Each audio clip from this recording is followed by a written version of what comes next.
Welcome to another edition of Len's Burning Bush. I am Len Harvey. Before I bring on my guest for the week, I want to talk about what's really burning my bush.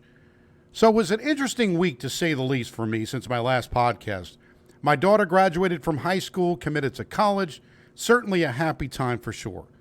But then I also had to attend a memorial service for a very dear friend and bowling teammate.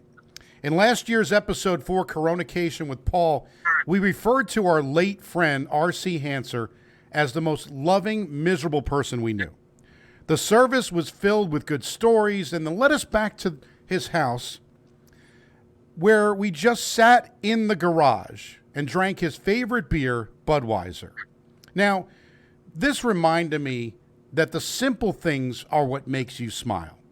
You don't have to drink expensive beer, and no offense to Budweiser on this one, or get expensive food to make it better. And reunions and get-togethers do not need to be complicated, because most reunions of any kind forget the real reason why they're getting together in the first place. You want to hang out. You want to tell stories. You want to do all of that. It reminded me of high school reunions. Anyone who has ever attended any of these shindigs knows it's usually at a fancy place, carries a price tag of north of $100 for dinner, and everyone is all dressed up, uncomfortable. And in this format, usually you could chat just a bit, but what are we really doing? I think every reunion should go back to basics. High school reunions should be in the high school gym. Have the favorite pizza place from the corner delivered to the school, and then take a tour of the school. Maybe talk about teachers that you had, talk about boyfriends and girlfriends and whatever made you happy and the reason that you wanted to go to the reunion in the first place. Get back to what made you smile.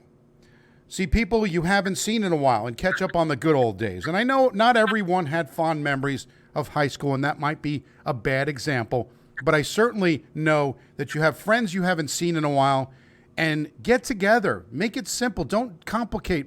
You can sit in a garage, drink beer, exchange stories of all the fun times, and the best part, it doesn't have to cost a lot.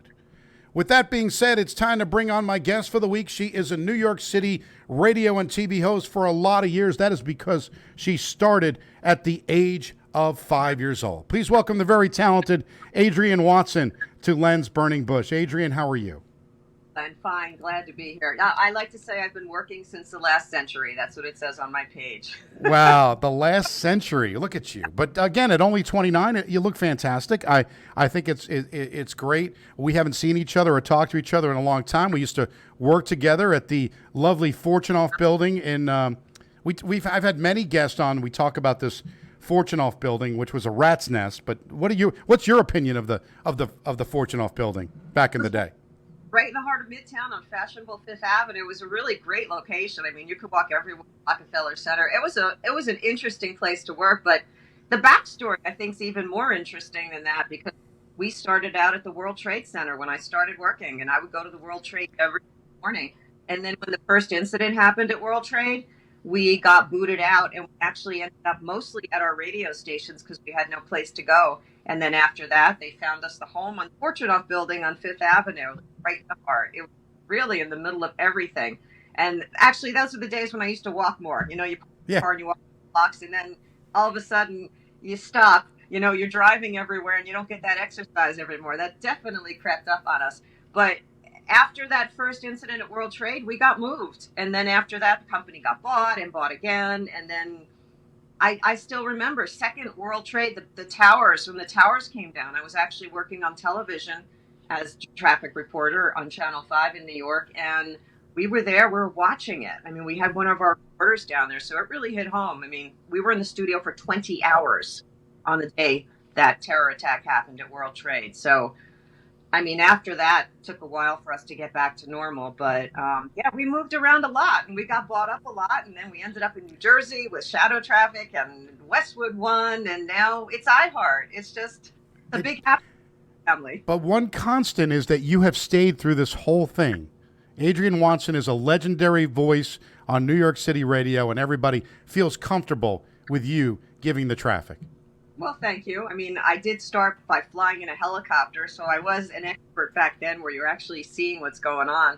when I first got hired, actually, it was Metro Traffic back then. That was Yeah. what we were. David Saperstein. Yep. Yeah, World Trade Center.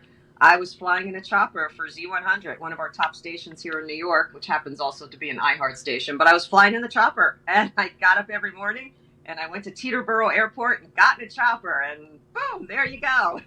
Now, I did that once. I think I auditioned for a station, and I had to get up in the helicopter and do it. And I was as nervous as any all get out. Now, I've flown before, but chopper is a little bit different. Explain that, to people how that works when you're in the chopper. Well, the smooth part about the chopper is taking off and landing. You're kind of going straight up and down, so you're not feeling that push. Like if you're in a small plane or even a big plane. But the other part that was a little unnerving is you need to know where to look. This is a funny side story. When my husband and I got married, we went to Hawaii and we did a helicopter tour. And he was looking through a camera the whole time, and I was just looking out. When we got out, he was so dizzy he could barely walk because you need to see where you're looking. So you look out at the chopper and you focus on something. But I used to fly with somebody who used to like to circle around events. That's what gets you when you're going helicopter. Other than that, I really did like the helicopter, and our pilots made us feel really safe. And one morning we were flying, it was a little foggy, we're over the Hudson River, and my pilot Mike said, somebody just crossed in front of us in a plane, and he called the traffic control tower and he said we're landing, because he was concerned about safety. So I never was really concerned about safety in the chopper. It's just getting up early in the morning, and you don't fly when it's rainy, it's and you fly with a pilot. Yeah, exactly. You have to be, the weather is very important and you got to do it. And now, you did traffic on TV as well. And that's always harder because I've talked about this with many female reporters that have to get up, get dressed, get all of the makeup. It takes a long time. How was that experience on TV? Well, it's, first of all, living with curly hair, which is what I am. Back in the day, they didn't like curly hair on TV, so you always had to straighten your hair. Nobody could have curly hair. Now everybody has curly hair, but back then you have to deal with the hair being straight. The makeup, usually there's radio stations. A lot of stations have cut that out, but usually you walk in and there's somebody to do your makeup because they're experts and they want to make you look good.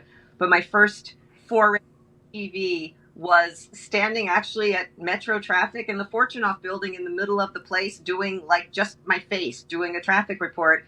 And when I started doing work for Channel 5, we did it out of a studio on Fifth Avenue.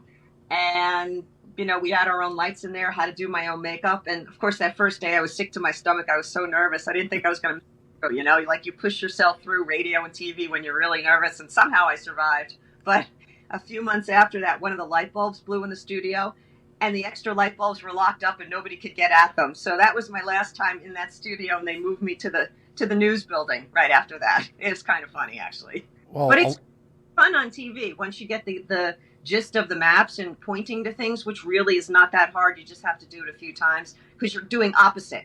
When you're pointing to the weather map or the traffic map, you're pointing in the opposite direction. So, and the people at TV are a great group of people, especially back then. Channel 5 was just a bunch of people that had been there forever.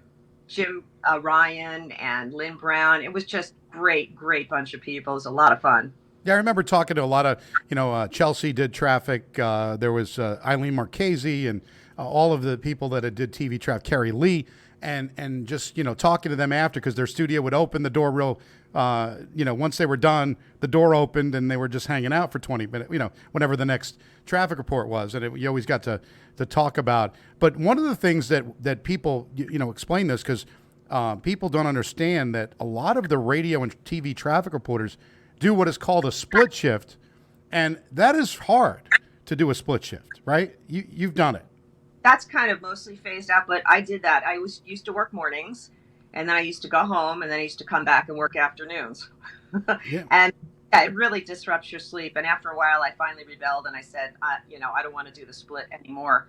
But it's very taxing. But if you're working from home for one of the splits, because a lot of people did that, that's great, but not if you have to keep going into New York twice a day, especially if you live in New Jersey. That's just it's not good. No, it's the schlepping, I always say. The schlepping is what kills you, the schlepping. So I talked a little bit in the beginning about graduations, and I talked about the reunions, right? And one of the things I wanted to ask you about, because, have you been to any of your high school reunions? Yes, I went to two. Okay. Two. The first one was in I don't know, some restaurant facility. And, I saw people from school. It was okay. And the second one was actually in somebody's house. Somebody that lived down the shore was very nice enough to volunteer his house, a beautiful house. And it was kind of fun, but people were still kind of cliquey. It was interesting. But that was it. Two reunions were really enough for me. And there are 765 people in my high school graduating class. You're talking about having that in a gymnasium. Like, I don't know if we would fit because we had a real class. Well, I was just thinking of a way to make it so that more people would, number one, want to go. And then, the fact is, when you start putting price tags of north of $100, and then some people have to go get a hotel room and all of this stuff, it starts adding up to a pretty heavy expense. So I think what we forget is the real reason why we want to go to these reunions of any kind, whether it's a family reunion. I don't think we need to complicate it by adding in money to the mix. True. I mean, if there's a simple way to do things, even a catering place like the Knights of Columbus, the VFW like that, where you just get the old food and you put it in the tray, and that's that. Now that you mentioned that, it's just I have very few friends that I'm in touch with. I'm one of those people that I kind of hide away, and I kind of, enjoy myself watching my birds out my window and out. We have basically 5 acres of trees here and a lot of wildlife running through our yard, like bears, foxes, and weasels even. But a lot of people, I think, are in touch on social media, and maybe they don't think it's necessary to physically be there in person because they're always following people. Me personally, I think I'm one of the 3 people in the world who are not on Facebook. I'm on Twitter, not on Facebook. You are probably better off because it's just there's a lot of nonsense that goes on a daily basis. I stay on obvious reasons. I mean, there's some good that happens to it. You're right. You can keep in contact with people, but I still miss. I have good friends, and I did an episode with them. It was the days of kind of bringing back the good old days, right? And I brought my original childhood friends on from North Bergen, New Jersey, and we had a great episode 8. And we talked about the things, but we had a similar type of situation with a reunion. And we got together, it was like 2005, I want to say. And we were kind of talking about originally just kind of going to upstate New York. Somebody had a cabin, and we were just going to sit outside and just grill some steaks and just have a good time, right? So that was fine for me, right? I didn't care. And it wasn't about the money. It was just, I don't need fancy, right? I mean, sometimes I could get a meal. If I want to go buy a meal, I go buy a meal. That's not an issue. So they wound up going, I think we went to either Jersey City or Weehawken, I can't remember, but we went to Fleming's Steakhouse. Okay. That's what we did. And the bill was like, astronomical, of course. But I talked to a good friend of mine, and I said, what's interesting is him and I would be able to just kind of sit around. We used to, when we were younger, we would sit around outside all night sometimes, just kind of talking and doing stuff. Like we could have done something like that and not had to pay the $150 bill for the steak. I just feel like I think we overcomplicate. Oh, we got to get together. We got to have this and we got to have that. But it's like going to the movies and trying to have a conversation at the movies, right? It's not a great first date, and it's not a great reunion to go to a restaurant. It's better to just kind of go places where you grew up or go back to the time that made you happy, right? Yeah, or even invite people. Like I said, we have a small circle of friends. We're very busy. Small circle of friends just hang in the yard, That's it. Bring a snack in the yard. That's all you need to do. But it's fun to go out, obviously, once in a while and enjoy yourself. We took our in-laws out to go for their anniversary, and we footed the bill. But it was very good food, and they had a great time, and that's good. And you don't do that all the time, but hanging out with friends is so easy. Just pick a spot, Yeah. And sometimes hey, there's a river over there. There's a nice little grassy patch. Hey, let's be silly and go for a picnic. Who goes for a picnic? No, nobody does. And like I said, we were in the garage drinking beer, and it was simple, and it was like an awesome time. That telling stories, drinking beer. I texted another friend of mine who attended, and we were just kind of raving about how great of a time we had, even though unfortunately our friend had passed. But it was like the stories that we had. It was awesome. It was like he was there anyway. right? Yeah. So just an interesting thing. Now, I think that as we go through life, things have changed, as you know. Kids change things, all kinds of stuff, and priorities also change. But more importantly, I think standards have changed a little bit. And I always noted, because I tell this story about my daughter who had I think it was like fourth or fifth grade, she tried out for the cross country team and didn't do very well. She got an 11th place ribbon, and there was only 11 girls. She got a ribbon for this. And I look at this, and this story that I saw reminded me that either the standards are changing or we're just, it's interesting. But here we have a Los Angeles toddler is now the youngest member of Mensa. Now, Mensa, of course, right? 2 years old. Now, listen to this, what the 2-year-old can do, right? Her skills include the naming of all the elements on the periodic table, which I probably couldn't even do right now, identifying all 50 states by shape and location. I could probably do that. And then learning Spanish, deciphering patterns according to her parents. Now, Wow.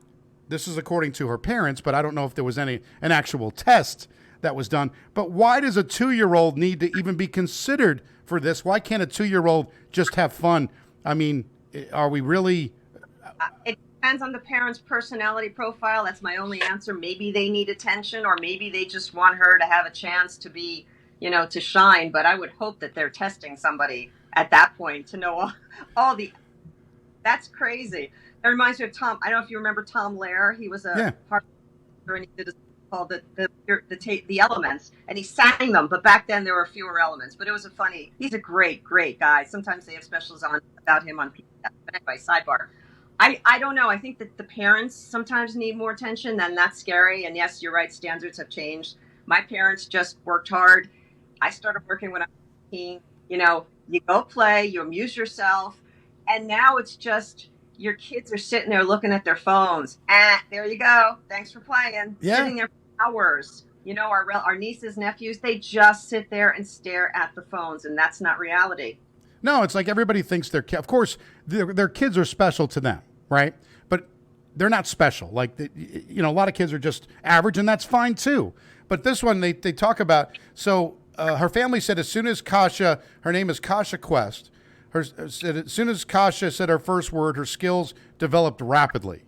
She soon was speaking in sentences that contained 5 or more words. Oh my God. Through their daily observations, it struck their family that the daughter might be at advanced age, and her pediatrician even acknowledged it at her 18-month checkup and had to let her know where Kasha was on a number of shapes and colors and wanted to I find it interesting as I attended a high school graduation this week. 99% of people, it's probably higher than that, 99.9 maybe, people graduate from high school. It's not that big of a deal, and yet, oh my goodness, the outpouring of where people put on we had our high school reunion was at an arena. Okay. They had to have it in an arena because, God forbid they could put it at the football field, right? To do it like I did it back in the day, right? I'm sure yours was there too at the football field. But now they do it at arenas, but they have where they sell, not advertise it, but they sell remember the boosters where people would say, they do that now. And it's like, oh, we're so proud of you. You're going to be the best at all this stuff. And it's like, I would have liked to have said, we're so happy that you made it to this day. We didn't think it was going to happen, right? That would have been. It's all about money sometimes too, though. But the 2-year-old, I feel bad because she's going to get a barrage of publicity. And that's, is that what you want? I mean, is that really for the kid or is that for the parents? That's my only question. I think it's for the parents. And I really, it's the same thing. I coached baseball for 9 years. And I saw parents that they're ridiculous with their kids with sports, but it's everything. It's just anything that the kid does. And they're all, they're going to be moving in with these kids in college now, and they're going to be, I wouldn't be surprised if the mother is on the wedding night with the daughter. It's crazy. Hopefully the kids will get a chance to grow up, but I think people in general just feel like they need attention. Everybody, I think that's all the problems here. People feel like They need attention. They're not important. Nobody's paying attention to them. Like, I don't know how we lost that whole identity for ourselves, and it has to do with your upbringing. That's all I have to say. Yeah. I mean, my dad's working when he was in grammar school, I mean, Yeah, I had a paper route. I mean, when I was younger, so can't do that now. So I have a question for you. When was the last time you mailed a letter of any kind? Even a bill. Do you mail your bills, or do you do it online? probably a week ago. Okay. So do you have any stamps right now? Oh, Do you have a forever stamps, or do you have the regular stamps? well, I have forever stamps, and then I also have a stamp collection from when I was a kid. Well, good. I'm glad, because this is great, because I'm going to bring this up. I don't know if you saw this, but the cost of a first class stamp is increasing now to 58 cents. So good that you have the forever stamps. I haven't mailed anything in so long. I think the last thing I mailed was I had to send the IRS money, but I let Susan just kind of throw the stamp on. She had stamps. I don't have any stamps. So I have not even mailed anything. That was the only thing that I actually mail. I pay everything online, and I do everything. And probably part of the reason why the post office is having to charge 58 cents for a mail. But I mean, I must have fallen asleep like Rip Van Winkle, because I thought it was somewhere around 35 cents or something. I had no idea. I don't even know what they cost. I just ask for the book, and that's it, and then I mail the boxes to friends when I have packages to mail. But it's, somebody made a joke once. It's like somebody's going to your house, they're picking up something that you have in your mailbox out and sending it across the country, only costing you, 45 cents to do that. When you look at it in that perspective, it's like, yeah, you know what? And let's, sidebar post office. Hopefully they get their management in order there and get rid of the people that are, wasting money, destroying machines, and hopefully they get that back in order. But it's amazing that you could actually send something across the country for even, 50 cents if it was 60 cents. But yeah, I'm a stamp person, and I do send some things. And, some local businesses don't bill online, so you have to mail them checks. Checks, another thing, right? That's very seldom. I mean, I'm writing a check, but it's kind of interesting how I don't have any problem with them raising the price. I think 58 cents is good. I just had no idea. I thought it was in the 30s. I've been so long. Yeah, I don't know either, and I use them. But I like to ask for the cool stamps, like, do you have any animal stamps? Or that's what I ask for when I go in. Can I have the dinosaurs? That's me. I'm an idiot asking the person in the post office for the fun stamps. And Scooby-Doo. I've had Scooby-Doo stamps too. Well, Scooby-Dooby-Doo. I love Scooby-Doo. What about the Peanuts gang? Did you have any stamps on the Peanuts gang? I have not. No, not. But I do have a Charlie Brown Christmas book, paperback. I take that out every Christmas. Well, good, because I've got a story for you. Fans of the Peanuts gang will soon get a behind-the-scenes look at their beloved characters' origins and gain further insight into Charles M. Schulz, their creator, and it's all thanks to Apple TV Plus. The streaming services debuted a trailer last week for the upcoming documentary titled "Who Are You, Charlie Brown?" narrated by Lupita Nyong'o, and executive producer Brian Grazer, and Ron Howard is part of it as well. The upcoming release features interviews from friends, family, cartoonists, and celebrity fans. I always loved my favorite Charlie Brown. You mentioned about the Christmas thing. Is just when you hear, it's Christmas time when you hear, Christmas time is here. And what products did they always sell during Charlie Brown specials? Remember? No. Ollie Madison cakes, remember? Yes. Look at this. Now we've lost half the audience now because we're talking old school. I always like to talk old school. Hey, I love old school. I for some reason I feel like I saw a Charles Schulz somewhere in New York City somewhere in my lifetime, but that actually reminds me. I actually saw Charles Adams exhibit, the Adams Family. They had that in the New York Public Library, and they had his desk and they had his drawings, and I'm a big fan of his. I used to collect all the hardcover books from him, but love Charles Adams. Anyway, the Adams artists as we should. Of course, I know the petite. I can't do that. I can never do that's not. Yeah. But I can whistle. That very talented. Look at that. You didn't say I could snap. I did. I loved the Addams Family growing up. I loved. What are your thoughts? I know you don't get to watch a lot of TV, but what are your thoughts of reboots of TV? They just had the Friends. They did Friends. They did the reunion kind of a thing. But TV shows are starting to do reboots and things. And we talked old school. Do you like the new school where it goes? Where the old show that you like, they bring it back. I am old school 100%. As soon as I hear they're going to do something, I just make your own series. Just be creative. Same with movies. I don't like reboots. I love the old movie. Why do you feel you need to do it, quote, better than the original? So, no, I like the old things. I think people can be more creative and just do their own series. I agree. There's certain movies that you couldn't redo The Godfather in the way that they did it. You couldn't, I didn't like that they redid Psycho. Like there's certain movies that just don't need to be like, I would hope, I love the Back to the Future movies, all three of them, right?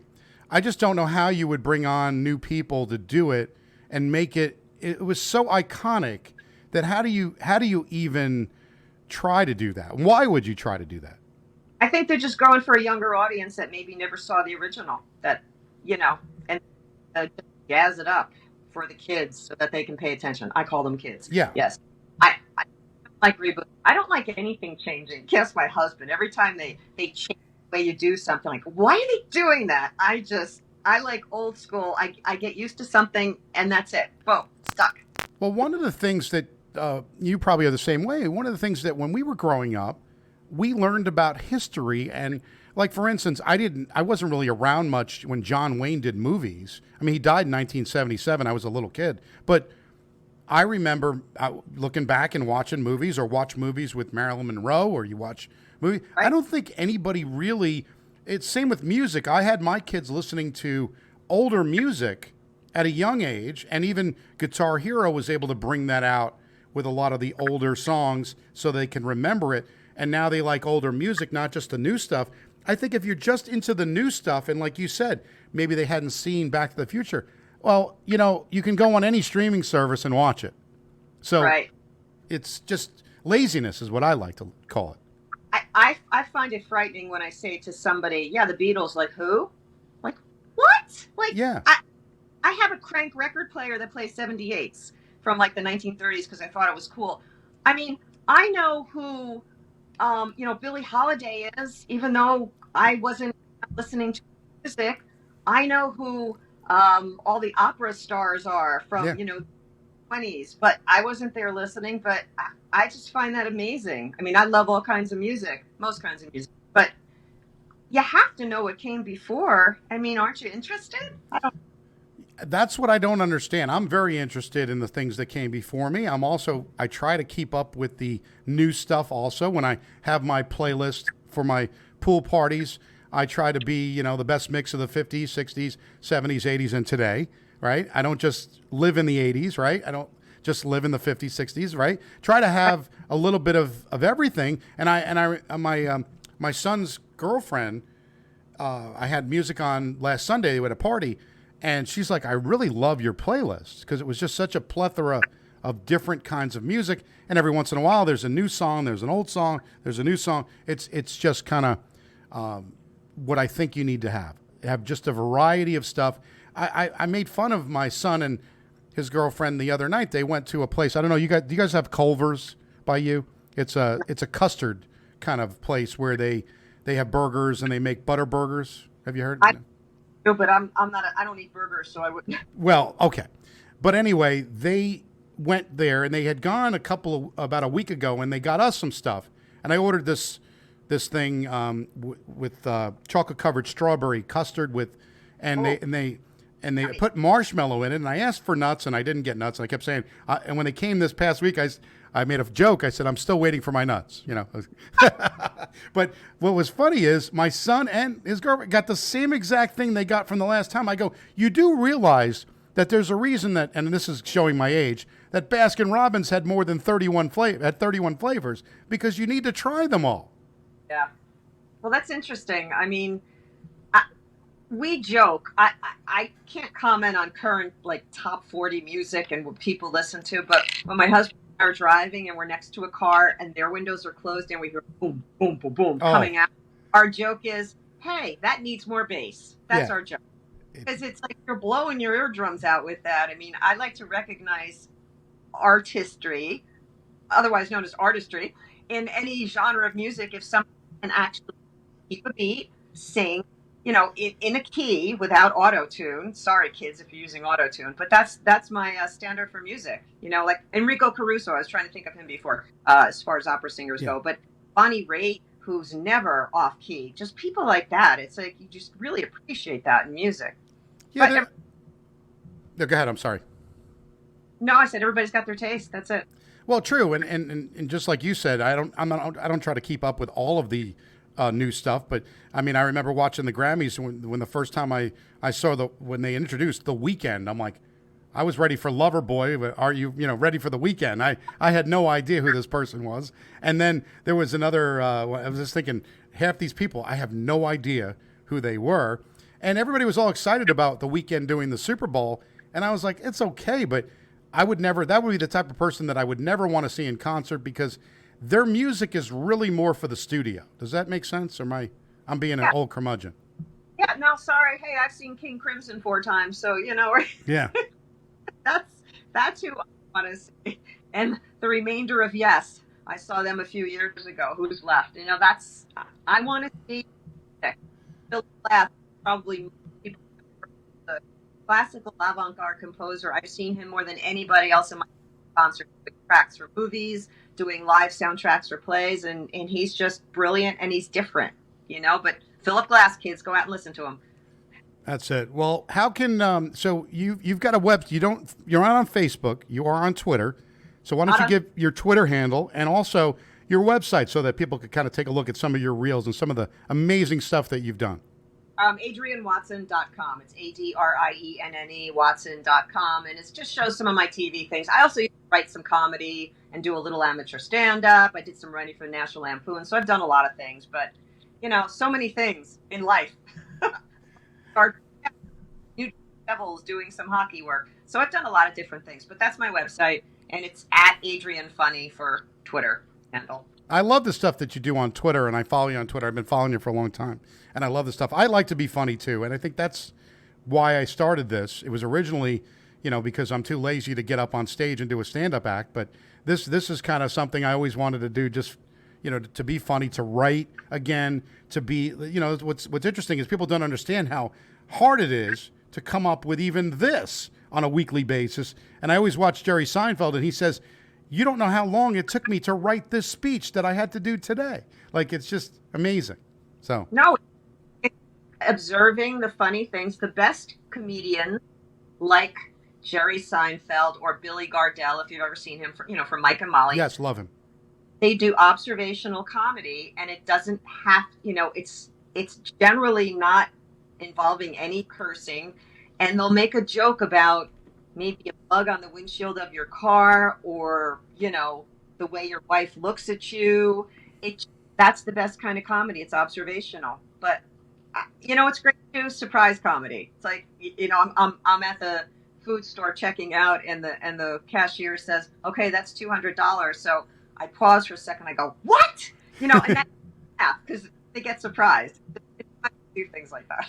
Well, it's true, and then I hate the fact that at a supermarket they want me to scan my own groceries. Like for instance, they want me to put a smock on and start getting paid. That's when I'll scan the groceries. I'm afraid of that machine. I will never do that. I'm afraid of that machine. Yeah, exactly. Well, you can like Lens Burning Bush on Facebook at Lens Burning Bush. Follow at Lens Burning Bush on Twitter. Of course, not as good as your Twitter feed, but it is on Twitter. I have a YouTube channel, Len Harvey. And you could find most of the recent episodes on YouTube as well. But you can listen on iTunes, Spotify, Google Play, Podbean, iHeartRadio, TuneIn. And Adrienne, you can even ask Alexa to play Lens Burning Bush. But make sure you say Lens Burning Bush Podcast, because if you say Lens Burning Bush, I don't know if you get the religious stuff or anything else could come up. I don't want you to get shocked. We are on Pandora as well. So all of these places have decided that I guess you don't really need much standards, and it just goes on. That's what it comes down to. Well, I gotta say, Len, kudos to you because people out there podcast.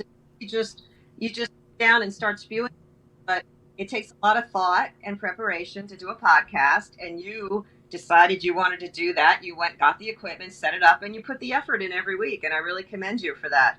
That's awesome. People really need to appreciate more the artistic work done in this country. Art. Well, thank you. It has been a pleasure. It's great to see you again. Let's try to, do this a little bit more often. I'll have you back on again. We'll talk more about the stuff, and we'll talk more about your opera background, because I like to, maybe we could do Luciano Pavarotti and all the stuff. I remember the old Odd Couple episodes where they had opera on and they brought on some older, that's in the 1970s. But again, no, the original Odd Couple, not the reboot, right? Of course, the one with Tony Randall and Jack Klugman, the good one, absolutely. So, but thank you. Thanks to Adrienne Watson. I'm Len Harvey. And so long to the old left-hander. We'll be back again with another episode of Len's Burning Bush next week. So long.